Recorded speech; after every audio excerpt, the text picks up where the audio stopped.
Alright, I'm gonna try to keep this short, but I just want to talk about phalloplasty because well, maybe not keep, but there's at least one person I've seen who has a lot of complications, who went to a surgeon that is known as not being a good surgeon.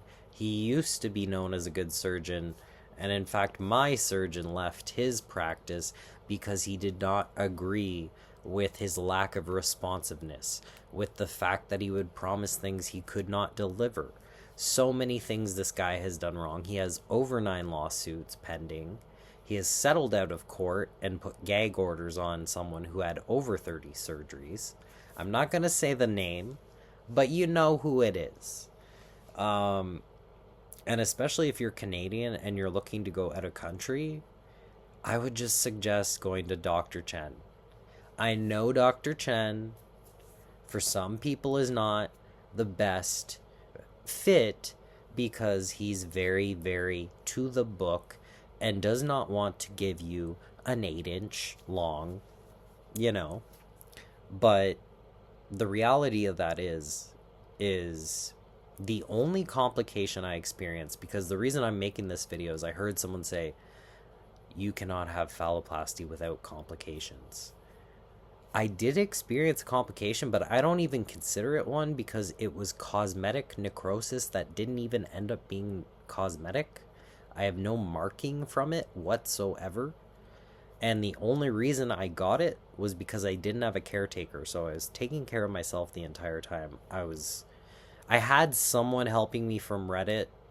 I would avoid that unless you get to know the person very, very well, because this person ended up crossing boundaries, starting to kind of gauge whether I was interested in them in certain ways, making me uncomfortable essentially. So I had to end that, and not a great situation, especially when you're compromised on painkillers.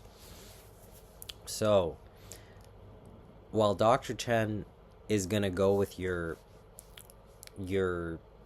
vein and your artery length to base your length off of and what they can use, and might make some decisions that are going to compromise size, you're not going to deal with necrosis. And for me, thinking about it, as the things that I feel bad about my phalloplasty are, could I have used my leg? Probably not. Probably would have had to have plication or whatever it's called, the liposuction they do.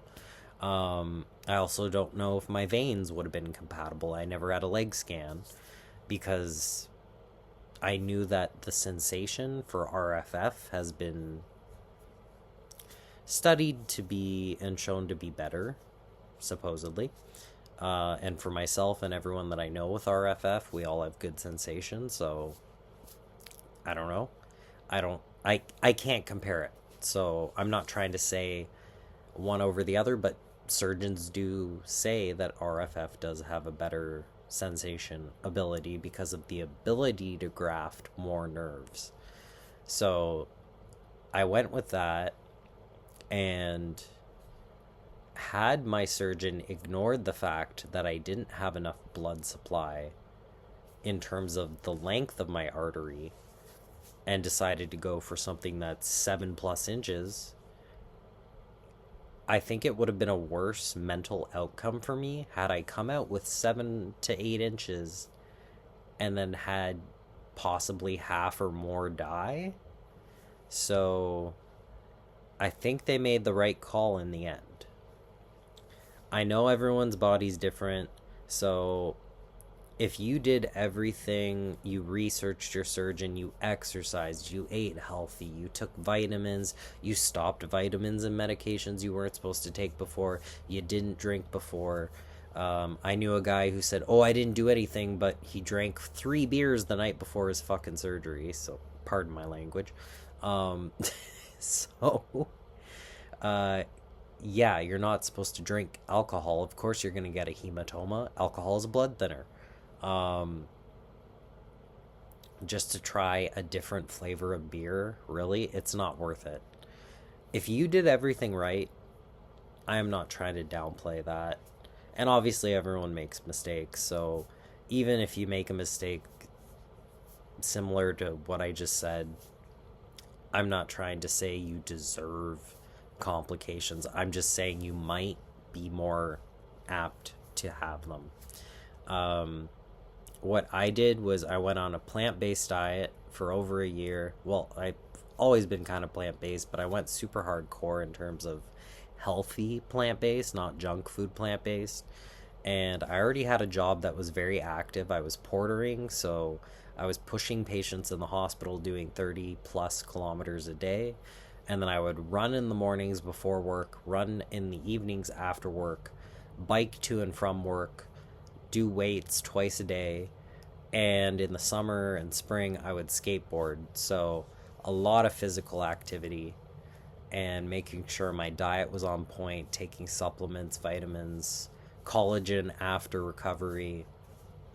Um, Honestly, the worst part of surgery, besides doing the first two stages alone for me, was the mental recovery and post-op depression. So that's one thing to look out for.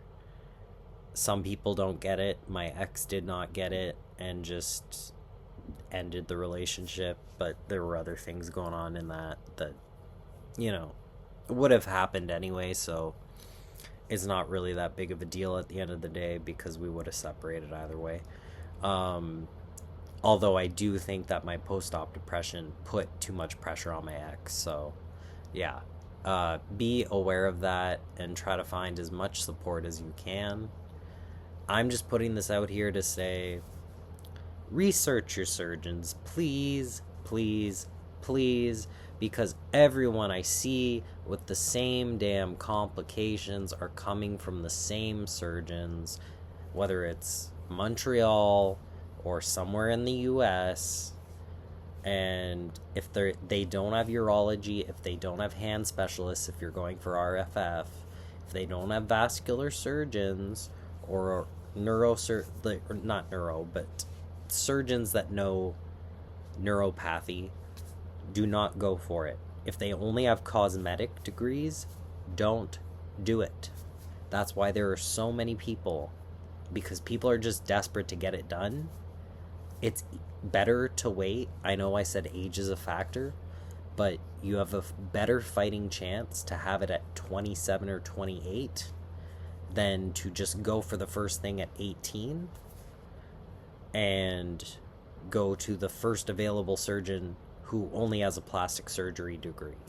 So that's all I gotta say. I'm heading out. This is already too long. Peace out.